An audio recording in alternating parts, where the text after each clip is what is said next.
तो एग्जाम्पल 3 को दो तरीके से हम सोल्व कर सकते हैं, जो आपको आसान लगे आप उसके लिए जाइए। अब एग्जाम्पल 3 में अगर मान लो थोड़ा सा मॉडिफिकेशन किया जाए तो वो आपसे ये भी पूछ सकता है कि सेंटर से एक्सटर्नल पॉइंट तक का डिस्टेंस क्या है। पहले मैं आपको एग्जाम्पल 3 समझा देता हूँ क्या करता है एग्जाम्पल 3। ये एक सर्कल है विद सेंटर को जिसकी रेडियस है 5 सेंटीमीटर। उसकी एक कोण है PQ, जो PQ है वो है 8 सेंटीमीटर। PQ कितनी गिवन है? 8 सेंटीमीटर। PQ कोण 8 सेंटीमीटर है और रेडियस जो है वो 5 सेंटीमीटर। फिर ये कहता है कि एक एक्सटर्नल पॉइंट है P, वहां से दो टेंजेंट आए हैं जो इस कोण के साथ टच कर रहे हैं, यानी कि पॉइंट ऑफ कांटेक्ट क्या बन रहा है? P और Q, ये पॉइंट्स ऑफ कांटेक्ट। ठीक है। फिर आपसे पूछ रहा है किसी भी एक टेंजेंट की लेंथ बताओ कितनी होगी। किसी भी एक टेंजेंट की लेंथ कितनी होगी? दोनों की इक्वल होगी, किसी भी एक की बताओ। ठीक है। अब मैं इसमें आपको ये भी सिखाऊंगा कि किस तरीके से, अगर मान लो आपसे इस तरीके से पूछे क्वेश्चन को कि सेंटर से इस एक्सटर्नल पॉइंट का डिस्टेंस बताओ कितना होगा, वो भी हम सीखेंगे। ठीक है, करें शुरू। तो देखो उसके लिए सबसे पहले एक इंस्ट्रक्शन करेंगे, ज्वाइन OT। ज्वाइन OT और जिस पॉइंट पे OT इसको कोण को इंटरसेक्ट कर रही है उस पॉइंट का नाम क्या रखा हमने? R। तो join OT and let it intersect the chord at it। कोण कौन सी है? PQ at R। ये छोटी सी कंस्ट्रक्शन हमने की है। ठीक है। अब थ्योरम 10.2 क्या कहती है कि किसी एक्सटर्नल पॉइंट से जो टेंजेंट्स ड्रॉ किए जाते हैं वो इक्वल इन लेंथ होते हैं, यानी कि ये इसके इक्वल होगा, यानी कि PQ is equal to PP। यहाँ पे लिखनी है आपको 10.2 थ्योरम कंप्लीट। ठीक है। अब ये अगर ये दो इक्वल है तो जो ट्राइंगल TPQ है, TPQ ये कैसा ट्राइंगल बन गया? Isosceles triangle. Very good. तो ये कौन सा ट्राइंगल बन गया? Isosceles triangle. ठीक है। O से T तक हमने ज्वाइन किया है। जो OT होता है, सेंटर से जो लाइन हम एक्सटर्नल पॉइंट तक ज्वाइन करते हैं, वो इस एंगल को कितने हिस्सों में बांटती है? दो हिस्सों में बांटती है, बाइसेक्ट करती है, यानी कि इसको इक्वल, ये एंगल इसके इक्वल होता है। कंप्लीट एंगल को ये दो इक्वल एंगल्स में बांटती है, यानी कि एंगल बाइसेक्टर है OT। OT is the angle bisector. बस ये दो ही चीजें जरूरी है। ये एक इक्विलेटरल ट्रायंगल है, OT इस एंगल को बाइसेक्ट कर रहा है, और किसी इक्विलेटरल ट्रायंगल में अगर इसको बाइसेक्ट करने वाला जो लाइन सेगमेंट है वो ड्रॉ किया जाता है तो इसकी नॉन इक्वल साइड को परपेंडिकुलरली बाइसेक्ट करता है, यानी कि ये यहाँ पे कितने पे बाइसेक्ट करेगा इसको? 9 पे परपेंडिकुलरली। ये दो चीज आते ही आप डायरेक्ट क्या लिख सकते हो? एक आइसोसेलेस ट्रायंगल और एक एंगल बाइसेक्टर। दो चीज आते ही आप लिख दो कि ये जो OT है ये परपेंडिकुलर है PQ के। OT is perpendicular to PQ। सिर्फ परपेंडिकुलर नहीं है, एंड इट बाइसेक्ट करता है ये कोण PQ। ठीक है, ये समझ में आया है? जो आपको पता है ये समझ में आया है? देखो अगर ये इक्विलेटरल ट्रायंगल है, किसी भी इक्विलेटरल ट्रायंगल में जो इक्वल साइड है उनके बीच का जो एंगल है, अगर उसको बाइसेक्ट करवाते हैं, जिस लाइन सेगमेंट से बाइसेक्ट करवाते हैं वो उसके सामने वाली साइड पे, यानी कि नॉन इक्वल साइड को बाइसेक्ट करता है परपेंडिकुलरली। एक तो कंडीशन है ये। दूसरी कंडीशन क्या है? सेंटर से जो परपेंडिकुलर होता है वो भी बाइसेक्ट करता है कोण को। तो आपको इतना डिटेल में जाने की जरूरत नहीं, सिर्फ इतना समझ ले कि अगर इक्विलैटरल ट्रायंगल है उसके एंगल का बाइसेक्टर है, एंगल कौन सा, जो दोनों इक्वल साइड के बीच का है, तो वो थर्ड साइड को परपेंडिकुलरली बाइसेक्ट करेगा। यहाँ पे थर्ड साइड हमारे सर्कल की कोड है, उसको बाइसेक्ट कर रहा है परपेंडिकुलरली। तो हम बोल सकते हैं कि ये जो OT है P के ऊपर परपेंडिकुलर है, यानी कि 90 डिग्री के एंगल पे उसको बाइसेक्ट कर रही है। अब P की टोटल कितना था,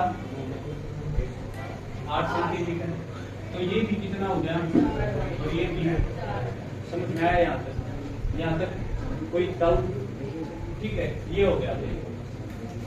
ये हमने बता दिया कि ये बाइसेक्ट करेगा कोड PQ को। अब इसके बाद PR और RQ दोनों कितने के हो जाएंगे, दोनों कितने के हो जाएंगे, 4 सेंटीमीटर। ओके, अब एक ये राइट एंगल ट्रायंगल बन गया आपके पास, इसमें पाइथागोरस थ्योरम लगाओ और OR की वैल्यू निकाल लो। कौन से ट्रायंगल में कह रहा हूं मैं, इन राइट ट्रायंगल PRO में जब आप पाइथागोरस थ्योरम लगाओगे तो एक ये पाइथागोरियन ट्रिपलेट बन गया, ये 4 ये 5, तो ये कितना हो जाएगा, 3। तो पाइथागोरस लगा देंगे, पाइथागोरस थ्योरम लगा के फिर RO को निकालोगे तो RO कितना आ जाएगा, 3। ये आ गया अपने पास 3 आ गया यहाँ तक। ठीक है, एक तो निकालना है हमें यहाँ से यहाँ तक का डिस्टेंस, एक निकालना है यहाँ से यहाँ तक इसकी लेंथ P से P तक, P से P लेंथ निकालनी है और एक OT निकालनी है सेंटर से। ठीक है, ये दो निकालने हैं। अब इसके बाद 2 तरीके बनते हैं हमारे पास, 2 तरीके क्या है, या तो आप पाइथागोरस थ्योरम लगा दो, मान लो आपका जो ट्रायंगल सिमिलरिटी ऑफ ट्रायंगल्स वाला कंसेप्ट अगर कम है, आपको थोड़ा सा कम आता है, तो आप डायरेक्ट पाइथागोरस थ्योरम लगाओ। कौन कौन से ट्रायंगल पे, जिस ट्रायंगल में ये 2 बार आती हो TP, क्योंकि TP निकालना है ना, तो जिस ट्रायंगल में TP 2 बार आती है, मतलब जिन 2 ट्रायंगल्स में TP कॉमन है, कहने का मतलब है कि जिन दोनों ट्रायंगल्स, 2 ऐसे ट्रायंगल सेलेक्ट करो राइट एंगल ट्रायंगल, क्योंकि पाइथागोरस लगानी है, और वो राइट एंगल ट्रायंगल ऐसे होने चाहिए जिनमें क्या है, कॉमन क्या हो, TP। अब एक एंगल तो ये, एक ट्रायंगल तो ये बन गया TPO, बनाया नहीं बना, बताओ। जो OP है, OP क्या है भाई, OP रेडियस परपेंडिकुलर होती है टेंजेंट, TP है यहाँ पे, रीजन क्या लिखोगे, 10.1 थ्योरम लिख देना यहाँ पे पूरी, ये हो गया। अब इसका मतलब OPT, एंगल OPT कितने का हो गया, 90 डिग्री का, OPT ये एंगल कितने का हो गया, ये 90 डिग्री का। तो ये ट्रायंगल भी तो 90 का हो गया भाई, OPT हुआ या नहीं। तो अब आपको 2 ट्रायंगल ऐसे लेने हैं, एक ट्रायंगल तो ये आ गया OPT और एक ट्रायंगल ये आ गया PRT, दोनों में TP आ रहा है, कॉमन है ना दोनों में, पाइथागोरस थ्योरम लगा दो दोनों में। अब इसकी वैल्यू आपको पता नहीं, इसकी TP की कोई बात नहीं, XY एज्यूम कर लो या डायरेक्ट भी कर सकते हो, कोई दिक्कत नहीं। तो इसको मान लो, मैंने मान लिया X, let TP is equal to X, और PR की वैल्यू मान ली Y। इससे थोड़ा आसान हो जाता है, ये XY मान लेते, ये कंफ्यूज नहीं हो गया TP TR बार साइड को देख रही हो। तो TP को X मान लिया, PR को Y। अब काम सिर्फ कितना बचा, हमने ट्रायंगल भी देख लिए, 2 राइट ट्रायंगल जिनमें TP कॉमन है, उन दोनों पे पाइथागोरस थ्योरम लगानी। अब ट्रायंगल कौन कौन से हैं, वो इन ट्रायंगल, एक ट्रायंगल है अपना OPT,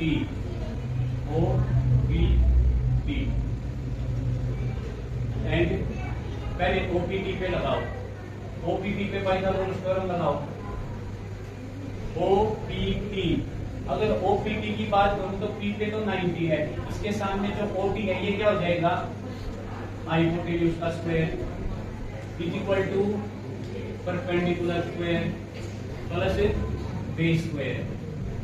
हो गया, वैल्यू पुट करो। ओ से टी की कितनी है, ये हमने कितनी मानी, ओ आर, कभी टी आर कितनी मानी, टी आर वाई, और ये है 3, तो पूरी ओटी कितनी होगी, y प्लस 3। हो गया। पीओ कितना भाई, और पीटी, दोनों में पीटी तो कॉमन आएगा ही। पीटी मैंने इसलिए लिया ना ताकि दोनों में है ये पीटी, और यहाँ से भी पीटी की वैल्यू निकाल दूंगा, उस ट्रायंगल से भी इक्वल पुट कर दूंगा दोनों को। अब यहाँ से पीटी की वैल्यू निकालूंगा मैं, तो ये क्या आ जाएगी, y प्लस 3 का स्क्वायर माइनस 5 का square is equal to PT square. ये आ गई मेरी इक्वेशन। बस समझ में आया यहाँ तक। फिर उसके बाद है दूसरा ट्रायंगल जो आप लोगे, जिसमें फिर से क्या आए, पीटी। तो पीटी किस में आएगा, दूसरा triangle P R T, in triangle P R T, triangle P R T में P R T Pythagoras theorem लगाओ, तो पीपी का स्क्वायर या पीटी का स्क्वायर हाइपोटेन्यूज है, इसमें पी आर का स्क्वायर प्लस पी आर का स्क्वायर, पीटी तो मेरे रखना ही है। पी आर का स्क्वायर कितना हो गया, 4 का स्क्वायर, और पी आर कितना बना था, वाई। यहां से भी पीटी स्क्वायर की वैल्यू निकाल दी इक्वेशन 1 से भी, ये इक्वेशन 2 आ गई। तो दोनों इक्वेशन से अगर लेफ्ट ये इनकी साइड इक्वल है तो मतलब ऐसे भी चेंज कर दो, कोई दिक्कत नहीं। यहाँ से भी पीटी की वैल्यू ये आ गई और यहाँ से पीटी की वैल्यू ये आ गई, तो ये वैल्यू और ये वैल्यू क्या इक्वल होंगी या नहीं होंगी, तो इनको इक्वल पुट करते हैं। From equation 1 and 2 equal put करना एक बार, y प्लस 3 का स्क्वायर माइनस 5 का square is equal to 4 square plus y square, a plus b का square, a square plus b square plus 2ab।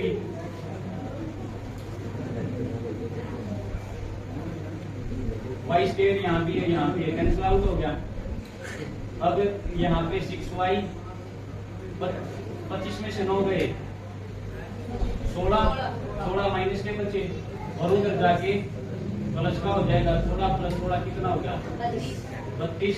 y की value कितनी आएगी, 32 बटे 6, 2 दिया 6, 2 एकम 2 और 16। y की वैल्यू कितनी आ गई भाई, 16 बटे 3। किसी भी इक्वेशन में y की वैल्यू पुट करो, यहाँ से pt की वैल्यू आ जाएगी। pt क्या माना था, x, क्या माना था बेटा, x, यानी कि ये भी x है, ये भी x है, तो y की वैल्यू किसी भी इक्वेशन में पुट कर दो। बताओ कौन सी में पुट करूं, सेकंड में,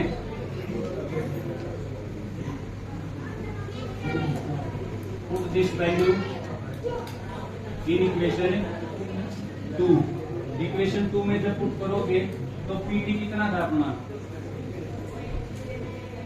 is equal to 16 plus y कितना है, 3 का स्क्वायर। अब देखो इसको आसान कैलकुलेशन कैसे करेंगे, इसमें से कॉमन ले दो, 16 बटे 3, ये आ गया कॉमन। अब आप सोचोगे सर इसमें से 16 बटे 3 ले लिया, पहले यहाँ देखो, यहाँ कितना बचेगा,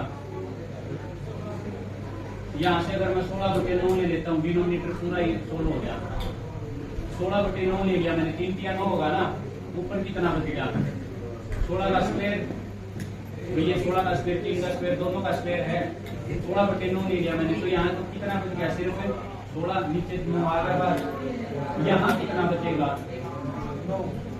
कितना बचेगा, 9। रीजन, जब 16 बटे 9 की 9 से गुणा करोगे, 16 बटे 9 की 9 से करोगे, 9 से 9 कट गया, कितना आया, 16 ही तो था ओरिजिनल, आया समझ में। जब 16 बटे 9 की 9 से करोगे, 9 से 9 कट गया, 16 ही तो आया। फिर 16 बटे 9 की 16 से गुणा करो, 16 से, तो 16 का स्क्वायर और नीचे 9, तो 16 का स्क्वायर और नीचे यही तो था ओरिजिनल। ऐसे कॉमन चेक कर लिया, कॉमन लेके कि हमारा कॉमन ठीक आया नहीं। अब इसके बाद ये आ गया PT का स्क्वायर इज इक्वल टू ये आ गया 16/9 और 16 9 25। तो 16 गुणा 25 भाग में 9, 16 और 25 की गुणा करो, 16 पंजे 80, 8 16 2 32 और 8 40, 400/9। अब ये PT का स्क्वायर उधर जाएगा तो रूट में, इस पे भी रूट, इस पे भी रूट, 400 का रूट 20 और 9 का रूट 3। तो PT देखो यहाँ मैंने क्या बताया कि ये चीज ऑप्शनल है आपके पास, आप इसको रखना चाहो या नहीं। अगर इसको PT को यहाँ पे x माना था, हर जगह जहां जहां PT यूज किया वहां पे x यूज करते आ सकते थे, कोई दिक्कत नहीं भी करना तो मैंने PT को एज इट इज भी रख लिया। मैंने इनमें से एक ही वेरिएबल यूज करके दिखाया है, दूसरा वेरिएबल यूज नहीं किया है। चाहो तो दोनों यूज कर लो, एक कर लो, एक भी ना करो, कोई दिक्कत नहीं है। कंसेप्ट अगर क्लियर है अपने आप क्वेश्चन हो जाएगा। यहाँ पे मैं हर जगह PT रखता आ गया, हो सकता है मैं हर जगह यहाँ x रखता आ जाता, कोई दिक्कत नहीं है। बात आई समझ में? y की जगह में ये वैल्यू TR रखता आ जाता, कोई दिक्कत नहीं है। तो दोनों से एक कॉमन वैल्यू निकाली मैंने, दोनों ट्रायंगल में से दोनों को इक्वेट किया, वहां से एक वेरिएबल की वैल्यू आई, दोनों इक्वेशन में से किसी भी एक में वेरिएबल की वैल्यू पुट करो, दूसरी आ जाएगी। अब हमारे पास वैल्यू देखो, PT कितना है 20/3 सेंटीमीटर, ये पूछा था इसने, बता दिया। ये भी कितना होगा, कुछ पूछ ले बता दोगे। फिर इसने सेंटर से यहाँ तक का डिस्टेंस जो O से T है, यहाँ तक देता हूँ इसको, जो O से T है OT, इसकी से लिख के बना है OR प्लस RT। OR तो कितना था और RT Y था, Y की वैल्यू कितनी आई 16/3 डिवाइड 3 ऊपर कितना आएगा 16 9 25/, अरे उसमें करोगे तो 3 8 24, ये तो रहेगा राउंड ऑफ करोगे 8.34 सेंटीमीटर। ये डिस्टेंस आ गया इसका, आया भाई समझ में? ये 20/3 और ये 25/3 याद रहेगा। ये मेथड पाइथागोरस थ्योरम वाला तब यूज करना जब आप मान लो कंसेप्ट सिमिलरिटी ऑफ ट्रायंगल्स वाला, उसमें थोड़ी सी दिक्कत आती है। अब इसको दूसरे मेथड से भी करेंगे। ये समझ में आ रहा है क्या किया है इसमें? सिर्फ हमने उन दो ट्रायंगल को सिलेक्ट किया है जिसमें TP आ रहा था, TP कॉमन था। ऐसे दो राइट ट्रायंगल सिलेक्ट किए जिसमें TP कॉमन था। एक ट्रायंगल ऐसा OPT है और दूसरा PRT है। दोनों से PP की वैल्यू निकाल ली और दोनों को इक्वल पुट कर दिया, सारी वैल्यू अपने आप आ जाएंगी। ये तो कॉमन चीज है, ये तो सिर्फ इसलिए है ताकि हम ये बता सके कि OT इसके परपेंडिकुलर है, बस ये सारी बात तो इस चीज के लिए है। ठीक है, मेन चीज तो यही थी, दो ट्रायंगल सेलेक्ट किए और दोनों से एक वैल्यू निकाली कॉमन, जो दोनों में है दोनों को बराबर पुट कर दिया। एक वेरिएबल की वैल्यू आ जाएगी, किसी भी इक्वेशन में पुट करो दूसरे की आ जाएगी, दोनों भी आती तो सारी वैल्यू आ जाएगी। आया समझ में? बताओ भैया आया समझ में? ठीक है। अब एग्जामिनर कुछ भी पूछे, टेंजेंट की लेंथ पूछे, सेंटर से एक्सटर्नल पॉइंट का डिस्टेंस पूछे, सब पूछे, अपने आप निकाल लो। क्लियर है? सेकंड मेथड में हम यूज करने वाले हैं सिमिलरिटी क्राइटेरिया। ठीक है, तो हम दो ट्रायंगल सेलेक्ट करेंगे जिनको हम सिमिलर शो करेंगे। वो ट्रायंगल कौन कौन से हैं? एक तो ट्रायंगल है ये और एक है ये। इन दो ट्रायंगल्स को, एक है PRT और एक PRO। यहाँ तक बिल्कुल सेम रहेगा, दूसरा मेथड भी इसके बाद चेंज होगा। ठीक है, तो दो ट्रायंगल हमें सिलेक्ट करने हैं, दोनों को सिमिलर शो कर देंगे, सिमिलर होंगे। अब देखो, एक ट्रायंगल की साइड्स हमें पता है, एक ट्रायंगल की साइड्स पता है, तो दूसरे की क्या होंगी? प्रोपोर्शन में होंगी, अपने आप आ जाएंगी। और ये जो TP, एक वो ट्रायंगल कौन सा सेलेक्ट करेंगे जिसमें TP आए, दूसरा इस ट्रायंगल की सारी साइड हमें पता ही है, तो कौन कौन से दो ट्रायंगल सेलेक्ट करेंगे? एक तो वो जिसकी सारी साइड हमें पता है, दूसरा जिसमें जो निकालनी है वो साइड आती है। दोनों को एक शो करके फिर क्या बताएंगे? क्या बताएंगे? सिमिलरिटी क्राइटेरिया, ठीक है। दोनों को सिमिलर दिखा के साइड्स प्रोपोर्शनल होंगे। उससे पहले आपको दो एंगल इक्वल शो करने पड़ेंगे, तो लिखो। अब दो ट्राइंगल कौन कौन से हैं? In triangle PRO and triangle BRP, ये कौन से हैं? राइट ट्राइंगल्स हैं। कौन से हैं? Right triangles. इसमें जो PRO है, इसमें PRO एंगल कितने का है? और PRT दोनों कितने के हैं? 90 डिग्री। एक एंगल तो हो गया ये। अब दूसरा एंगल और हमें इक्वल शो करना है। एग्जांपल 2 में आपने क्या सीखा था कि ये जो एंगल होता है ना, ये इसके हाफ के इक्वल होता है यही चीज इसमें शो करनी है। इसमें हम क्या दिखा देंगे कि इस एंगल के इक्वल है ये वाला एंगल, ये एंगल इसके इक्वल है। अब ये चीज कैसे शो करेंगे? जैसे एग्जांपल 2 में करी थी। कैसे? जो OPT है, देखो OP परपेंडिकुलर है, रेडियस परपेंडिकुलर है TP पे। थ्योरम कौन सी है? 10.1 होती है। अब एंगल OPT कितने का है? 90 डिग्री का। OPT कितने का है? 90 डिग्री का। अब OPT किस से मिलके बना है? OPR, angle OPR plus angle RPP 90 degree हो गया, ठीक है। फिर ये 90 का है, तो ट्राइंगल के तीनों एंगल का सम 180 होता है। एक 90 का, तो इन दोनों का सम कितना होगा? 90। तो angle PTR plus angle RPT also equal to 90 degree. Angle sum property से आ गई ये बात, क्योंकि तीनों एंगल का सम कितना होता है? इस ट्राइंगल में इसका तीनों का सम 180, एक 90 है, तो इन दोनों का सम कितना लग गया? 90। तो इन दोनों का सम 90, यहाँ से भी 90, यहाँ से भी 90। अच्छा, इससे पहले कोई इक्वेशन का नाम नहीं दिया, ये इक्वेशन 1 मान लो, ये 2 मान लो। 1 और 2 से क्या है आपके पास? इन दोनों को इक्वल प्रूव कर सकता हूँ। OPR plus angle RPT is equal to angle PTR plus angle PP। RPT इधर है, RPT इधर है, तो PTR OPR के इक्वल आ गया, यानी कि PTR ये वाला एंगल किसके इक्वल आ गया? इसके इक्वल आ गया। OPR यहाँ तक समझ में आ गया? ये हमने क्यों किए हैं? ताकि इस ट्राइंगल का एक एंगल तो 90 का था, इस ट्राइंगल का एक 90 का था। सिमिलरिटी के लिए दो एंगल इक्वल दिखाने थे, तो दूसरा एक ये दिखा दिया इसका, तो एक इस ट्राइंगल का ये दिखा दिया भाई। ये आगे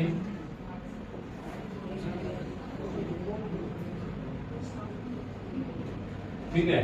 ये सारा हमने किस लिए किया है? एंगल्स को इक्वल शो करने के लिए। अब एंगल इक्वल आगे, दो एंगल इक्वल आगे, तो इसका मतलब क्या है? Triangle PRO is similar to triangle PRT by angle similarity criteria। लिख दोगे? बताओ। ये चीज हमने क्यों की है? ताकि इस एंगल को इसके साथ इक्वल प्रूव कर सके। और अगर ये चीज समझ में आ गई ना, तो ये समझ लो क्वेश्चन भी समझ में आ गया आपको। एग्जांपल 2 समझ में आ गया, अगर ये चीज आ गई तो दो एंगल दिखा दिए, इस ट्राइंगल के और दो इसके। एंगल सिमिलरिटी से ये वाला ट्राइंगल इसके सिमिलर हो गया। अगर दो ट्राइंगल सिमिलर हैं तो उनकी साइड्स क्या होती हैं? प्रोपोर्शनल। PR। मुझे ये बताओ, यहीं पे बच्चे मिस्टेक करते हैं, साइड सिलेक्ट करने में गलती करते हैं। उन्हें ये नहीं पता होता कि ये बेस है या ये परपेंडिकुलर है या ये बेस और परपेंडिकुलर में बहुत कंफ्यूजन होती है, वहीं पे प्रोपोर्शनलिटी बिगड़ जाती है। यहाँ ध्यान देना, पी आर ओ एंगल की जिक्र है, पी आर ओ, यहाँ पे ये एंगल का जिक्र है तो ये थीटा है, पी आर ओ में ये थीटा है। अब ये थीटा है तो इसके सामने वाला क्या होगा, परपेंडिकुलर, और पी आर क्या हो जाएगा, बेस। तो मैंने इस ट्रायंगल का क्या लिया है, बेस, तो दूसरे का भी क्या आएगा, बेस। अब इसमें ये थीटा है तो सामने वाला परपेंडिकुलर, और ये क्या आ जाएगा, बेस, टी आर हो गया। फिर साइड को लिख लो एक बार। फिर उसके बाद इस ट्रायंगल में हमने आर ओ को लिया, पी आर के बाद आर ओ, तो उसमें क्या आ जाएगा, आर ओ क्या है बेटा, थीटा के सामने वाली साइड है, इसमें थीटा के सामने वाली साइड क्या है, पी आर। पी आर का हाइपोटेन्यूज क्या होगा, पीओ, और इसका हाइपोटेन्यूज क्या होगा, ठीक है। ये आ गया। अब हमें कोरिलेशन सेलेक्ट करना है, एक तो जिसमें ये आ जाए जो वैल्यू निकालनी है, तो ये किसमें आ रही है, इसमें। फिर इसके बाद और इन दोनों में से वो सिलेक्ट करना जिसकी दोनों वैल्यूज हमें पता हो। क्या टी आर की वैल्यू पता है, नहीं पता, नहीं पता तो ये वाला रिलेशन यूज करेंगे हम इन दो का, पता ही समझ में। इन दो साइड्स को यूज करो। आर ओ कितना है, आर ओ 3, पी आर कितना है, पी आर, पी ओ और पी टी निकालना है, क्रॉस मल्टीप्लाई करना, P T 3 P T is equal to 23, उधर जाएगा तो आ गया आंसर, आया या नहीं, आ गया। तो पी टी क्या आ गया, 20/3, ये भी क्या हो जाएगा 20/3। अब आपसे मान लो वो सेंटर से लेके यहाँ तक का डिस्टेंस पूछ रहा है, तो उसके लिए आपको अब भी फिर से दो तरीके बन जाएंगे भाई, एक साइड ये है, एक ये है, या तो डायरेक्ट इस ट्रायंगल पे पाइथागोरस थ्योरम लगा दो भाई, परपेंडिकुलर हाइपोटेन्यूज 2 गिवन है, लगा दो इसको, ये पता चल जाएगा टी आर, आगे का पता ही है 3 है, उसमें 3 जोड़ देंगे, एक तरीका तो हो गया ये। या फिर प्रोपोर्शनैलिटी को दोबारा से यूज कर लो। अब हमें क्या निकालना है, टी आर, क्या निकालना है, टी आर किस में आ रहा है, इसमें आ रहा है। अब टी आर इसमें आ रहा है, क्या इन दोनों की वैल्यू हमें पता है, पता है ना, पता है, तो इन दोनों को यूज कर लो। अब इस रिलेशन को यूज कर लो, इस तरीके से यूज करते हैं हम इनको। तो P R by T R also P R by T R is equal to R O by P R. अब यहां से पी आर की वैल्यू बताओ कितनी है, पी आर है 4, टी आर निकालना है, आर ओ कितना है, R O 3, P R 4, cross multiply करना 16 और 3 इंटू टी आर, ये 3 इधर आ जाएगा, तो टी आर कितना आ गया भाई 16/3। अब टी आर 16/3 आ गया। हमें डिस्टेंस निकालना है सेंटर से एक्सटर्नल पॉइंट तक, सेंटर से एक्सटर्नल पॉइंट तक डिस्टेंस कितना है,